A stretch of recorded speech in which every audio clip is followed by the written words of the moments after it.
Saya ini orang Irian asli. Kebetulan kena sampo dan sabun sehingga sedikit terang. Hari ini saya pakai pakaian seperti ini, orang kira saya bukan orang Irian. Seakan-akan saya dari Sudan atau dari Yaman. Padahal tidak, saya orang Irian asli. Tahun 78 saya hijrah dari kampung saya Fak-Fak ke Makassar. Waktu itu rambut saya kayak pohon beringin, keribo, sudah hitam keling, keribo pula. Tiba di pelabuhan Makassar, saya bertemu dengan saudara-saudari Bugis Makassar. Saya menyapa mereka dengan salam, Assalamualaikum warahmatullahi wabarakatuh. Tidak ada satupun yang mau membalas salam saya. Sebagian orang mengatakan, masa orang Islam rambutnya kayak begini? Bagi saya tidak apa-apa. Saya menuju ke tempat kos. Menjelang sholat subuh saya ke masjid. Ketika saya menuju masjid ketemu dengan ketua DKM. Ketua DKM melihat saya dan bertanya, kamu asal dari mana? Saya bilang saya dari Irian.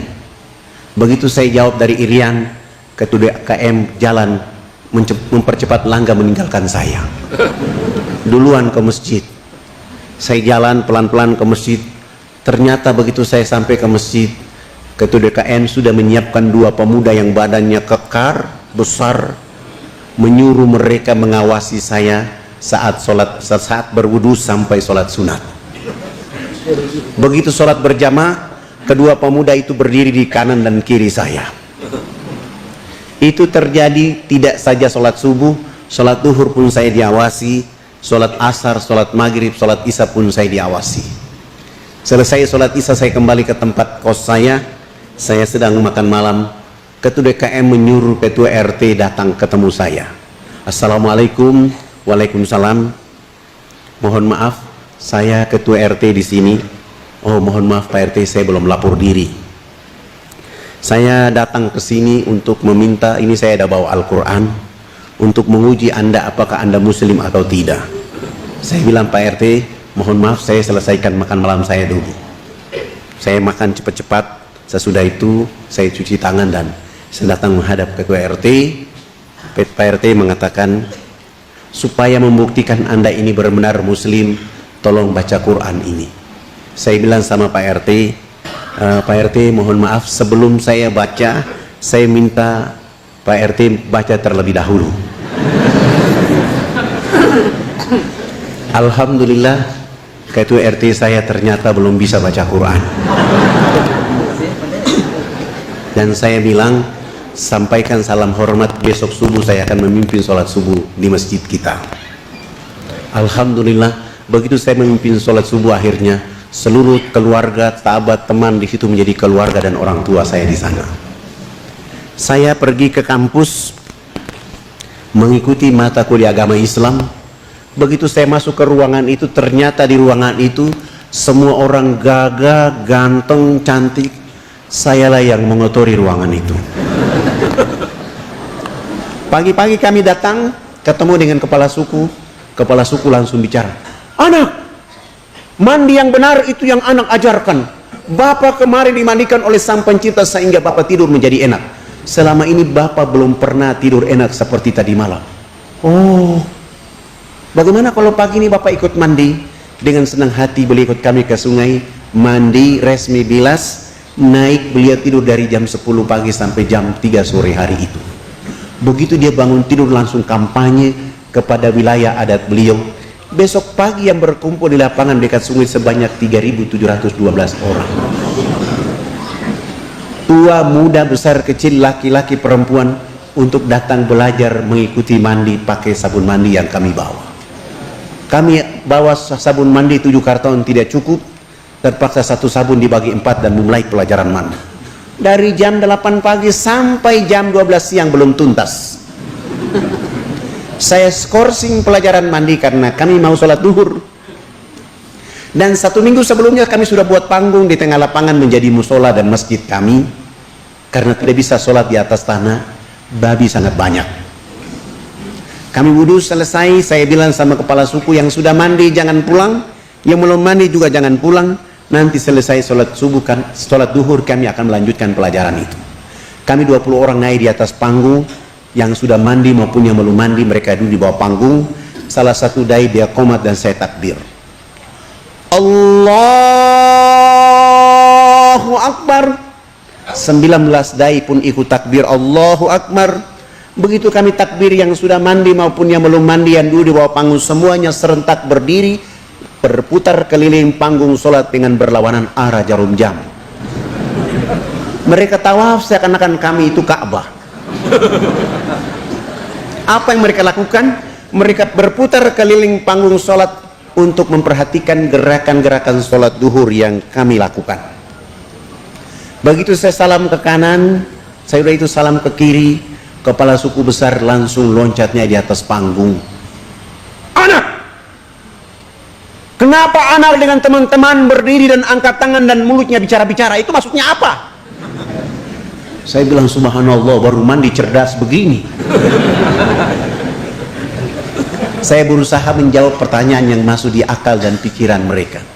Bapak kepala suku, mama-mama dan masyarakat, kami ini 20 orang ini agama kami Islam. Dalam agama kami diperintahkan Tuhan Allah Sang Pencipta dalam satu hari 5 kali kami menghadapnya. Tadi kami berdiri mengangkat tangan, itu artinya kami menyerahkan sepenuhnya, kami punya jiwa, kami punya raga, dan kami punya kehidupan ini kepada Tuhan Allah. Yang kami bicara-bicara itu adalah Allah Maha Besar, diri kami dan kehidupan ini kecil, sehingga tangan kiri kami malu menutup dada kami, tangan kanan kami pun malu menutup tangan kiri dan dada. Terserah Allah, mau menghukum kami terserah, mau memberi kami hadiah terserah, karena kami sudah menyerahkan sepenuhnya jiwa, raga, dan kehidupan kami kepada Tuhan Allah. Begitu kepala suku mendengar penjelasan saya, beliau langsung mengatakan, oh, ini agama yang benar. Menurut Bapak kami sudah Islam. Tapi kenapa sesudah itu anak dengan teman-teman bongkok badan? Apa artinya bongkok badan? Kenapa ruku? Saya jawab, kami bongkok badan itu supaya melihat di bumi ada tanah, ada pasir, ada batu, ada air, ada hewan, ada tumbuhan. Semuanya itu fasilitas dari Sang Pencipta kepada manusia, dinikmati, dipelihara, dilindungi karena masih ada manusia berikutnya. Oh, ini agama yang benar. Menurut Bapak kami sudah Islam. Tapi kenapa sesudah itu anak dengan teman-teman tunduk mencium papan? Apalagi artinya tunduk mencium papan? Kenapa sujud? Saya jawab, kami tunduk mencium papan pertanda kami menangis atas dosa kejahatan yang kami lakukan. Kenapa kami lakukan itu? Sebentar kami mati nanti, kami punya kulit, kami punya daging, kami punya darah, kami punya tulang, akan dilebur kembali menjadi tanah. Sebelum dilebur menjadi tanah, kami menyatukan kepala, tangan, lutut, dan kaki, menangis minta ampun kepada Dia Allah yang Maha Tinggi. Tapi kenapa sesudah itu anak dengan teman-teman lihat ke sebelah kanan mulutnya bicara-bicara, lihat ke sebelah kiri masih bicara-bicara? Salam dia bilang bicara-bicara. Saya jawab, kalau tadi kami mengangkat tangan dalam menyerahkan sepenuhnya jiwa dan raga kami bongkok badan untuk melihat apa yang diberikan oleh Allah, sudah minta ampun. Selesai minta ampun, kami lihat ke sebelah kanan, kalau di tempat ini belum ada orang yang tahu mandi. Tugas kami datang di sini mengajarkan orang bisa tahu mandi.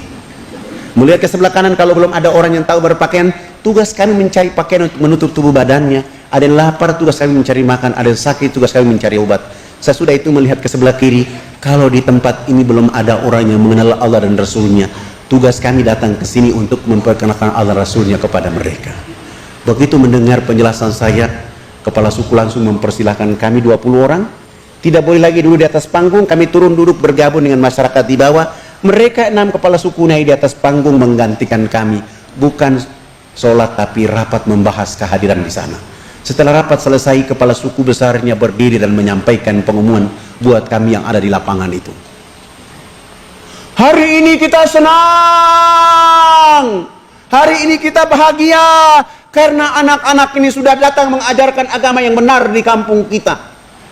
Dalam rapat kami sepakat bahwa kita semua yang ada di lapangan harus mengikuti agama anak-anak ini.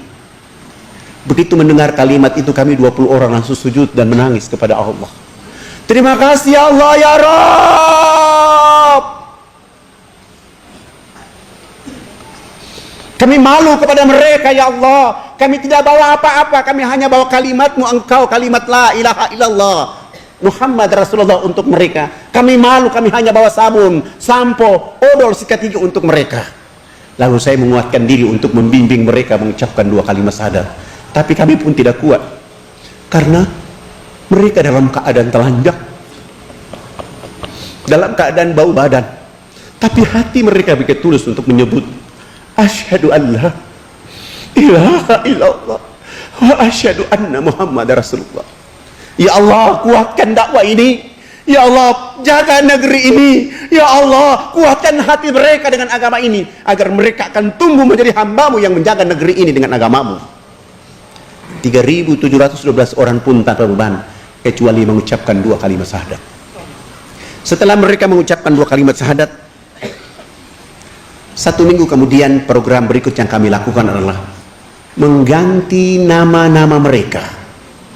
Yang nama Markus kami ganti dengan nama Abu Hanifah. Yang nama Yohanes kami ganti dengan nama Jamaluddin.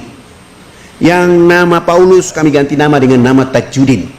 Yang nama Abraham kami ganti dengan nama Ibrahim. Dan itu nama-nama yang paling cocok dan keren untuk orang Irian masuk Islam. Sangat lucu kalau orang Irian masuk Islam, rambutnya keriting, badannya hitam kering, dipanggil Sutrisno. Masa Sutrisno Keribo? Atau dia masuk Islam, rambutnya keriting, badannya hitam kering, dipanggil Kang Cecep. Tidak cocok. Tapi Abidin, Musa, Muhammad, Abdul Hakim, itu cocok untuk mereka. Setelah itu proyek berikut yang kami lakukan untuk mereka adalah melaksanakan hitanan massal mulai dari umur 7 bulan sampai umur 63 tahun. Alhamdulillah, kami dibantu oleh teman-teman dari Angkatan Laut dari Jayapura, di bawah pimpinan Ayahanda Dr. Kolonel Mulia Tarmizi. Kami hitan mereka selesai. Beliau melihat suasana itu dan menulis surat supaya saya membawa kepala-kepala suku menghadap Presiden Soeharto agar pembangunan dipercepat. Subhanallah, kepala-kepala suku ini sudah pakai celana panjang, sudah pakai kemeja, bahkan sudah pakai jas. Tapi mereka belum bisa pakai sepatu, karena ukuran kakinya rata-rata nomor 47. Jenis sepatu itu tidak ada di sana, terpaksa kami menggunakan sendal jepit. Kelebihan tumit kami bawa mereka Jayapura, Makassar, Makassar, Jakarta. Tiba di Jakarta kami nginap di Wisma Haji Jalan Jaksa, Jakarta Pusat. Pagi-pagi sholat subuh selesai, mandi, sarapan, dan kami ke istana membawa rekomendasi dari Ayahanda Dr. Kolonel Mulia Tarmizi. Begitu kami datang, ternyata protokol sudah menunggu kami dan mengatakan acara tetap dilakukan hari ini, hanya tempat pertemuannya dipindahkan dari istana ke rumah di Cendana. Dan jadwalnya dilakukan jam 4 sore. Kami kembali ke Wisma Haji, sholat duhur selesai, makan siang istirahat, bangun sholat asar selesai, dan kami menuju Cendana.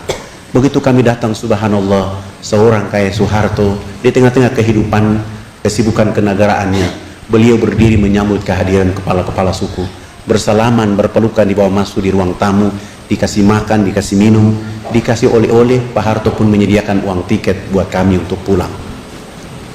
Sebelum beliau menyerahkan itu, beliau minta supaya kepala suku besarnya bicara konferensi pers. Lalu kepala suku besarnya bicara, "Bapak tidak pantas jadi presiden. Presiden macam apa? Hanya bangun Makassar. Presiden macam apa? Hanya bangun Jakarta. Pemilu nanti saya akan bicara supaya Haji Muhammad Soeharto tidak boleh lagi jadi presiden." Kepala suku ini bicara pakai bahasa daerah, Pak Harto juga tidak tahu. Tapi subhanallah, seorang Soeharto berprasangka baik kepada tokoh masyarakat dan warga masyarakatnya. Beliau minta diterjemahkan. Tidak mungkinlah saya menerjemahkan seperti begitu. Itu tidak mungkin. Tapi saya berusaha mengambil hati dengan makna yang diinginkan oleh kepala suku, dan saya bilang, "Bapak Presiden yang terhormat, hari ini kepala-kepala suku sungguh bahagia bisa bertemu dengan Bapak Presiden." Dan kepala suku besar tadi mengatakan, "Haji Muhammad Soeharto layak jadi Bapak Pembangunan Nasional." Dengan cara inilah Pak Harto langsung menelpon Menteri Agama, kepala-kepala suku diberkatkan haji pada tahun itu juga. Dengan cara inilah Pak Harto menelpon Menteri Sosial, kami dibantu 917 unit rumah layak huni dengan program ABRI masuk desa.